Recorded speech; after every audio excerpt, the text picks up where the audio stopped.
নমস্কার বন্ধুরা, আমি গৌতম মুখার্জি। আমার channel a few moments with গৌতমে আপনাদের সকলকে স্বাগত জানাই। কাশির সমস্যায় ভোগেন না এমন কোনো লোক মনে হয় সারা বিশ্বেই খুঁজে পাওয়া যাবে না। কারো ঠান্ডা লেগে কাশি হয়, কারো আবার অ্যালার্জির থেকে হয়, কারো কোনো আভ্যন্তরীণ রোগ থেকে হয়, আবার কারো বা ব্রঙ্কাইটিস বা এই জাতীয় ফুসফুসের কোনো সমস্যার থেকে কাশি হয়। তবে আমার আজকের ভিডিওয়ে আমি কাশি কি, কাশি কেন হয়, এই সব নিয়ে কোনো আলোচনার মধ্যেই যাচ্ছি না। আমার আজকের ভিডিওর বিষয়বস্তু হলো, যখন আমাদের কাশি হয় তখন দিনের অন্যান্য সময় অপেক্ষা রাত্রে যখন আমরা শুতে যাই তখন আমাদের কাশি প্রচণ্ড বেড়ে যায় কেন, এবং ঠিক কী করলে এই সমস্যার হাত থেকে আমরা মুক্তি পেতে পারি। এটা প্রায় সবার ক্ষেত্রেই ঘটে যে আমাদের হয়তো ঠান্ডা লেগেছে, জ্বর সর্দি কাশি হয়েছে, ওষুধ খেয়ে জ্বরটা সেরে গেছে, কিন্তু কাশিটা কিছুতেই কমছে না। আর সারাদিন যাও বা কম থাকে, রাত্রে যখন বিছানায় গা এলিয়ে দিয়ে একটু বিশ্রাম নিতে হবে, ঘুমোতে হবে, আর ঠিক তখনই তীব্র বেগে কাশির দমক শুরু হয়। সহজে সেটা থামতেও চায় না। এর ফলে নিজের কষ্ট, নিজের অসুবিধা তো বাদই দিলাম, পাশে যারা শুয়ে থাকেন তাদেরও যথেষ্ট ঘুমের ব্যাঘাত হয়। কিন্তু কেন এমন হয়, অর্থাৎ শুলেই কাশি বেড়ে যায় কেন? এর একটা বড় কারণ হলো মাধ্যাকর্ষণ বা গ্র্যাভিটেশন। আমেরিকার জর্জিয়া ইনফেকশাস ডিজিজের ডাক্তার মিশেল ব্লাস বলেছেন, যখন আমরা শুয়ে থাকি তখন আমাদের গলায় নিজে থেকেই শ্লেষ্মা জমতে শুরু করে।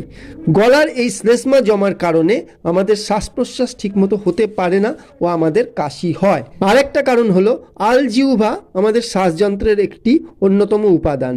আর শ্বাসযন্ত্রের সংক্রমণের কারণে এই আলজিহ্বা কিছুটা ফুলে ওঠে ও একটু বড় হয়ে যায় এবং আমাদের কাশি হয়।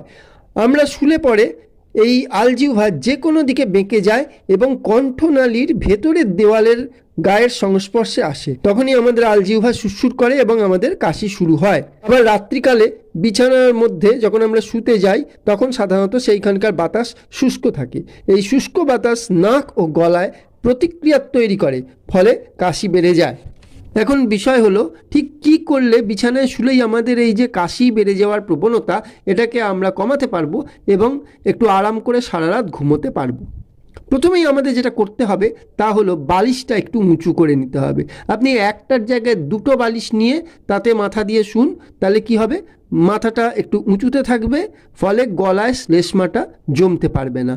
আর গলায় শ্লেষ্মা না জমলে সহজে কাশি হবে না বা কাশি আপনাকে ঘুমের ব্যাঘাত ঘটাবে না।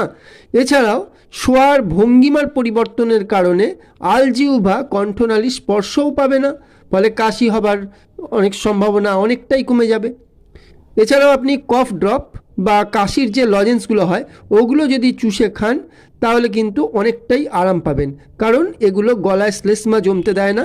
এছাড়া এর মধ্যে থাকা পিপারমেন্ট গলার মধ্যে কাশি হওয়ার প্রবণতাকে অনেক কমিয়ে দেয়। শোবার সময় হালকা গরম জল খেয়ে শুতে পারেন বা যে কোনো তরল খাবার খাবেন। তরল খাবার শ্লেষ্মাকে পাতলা করে দেয়, ফলে গলায় জমতে বাধা দেয়।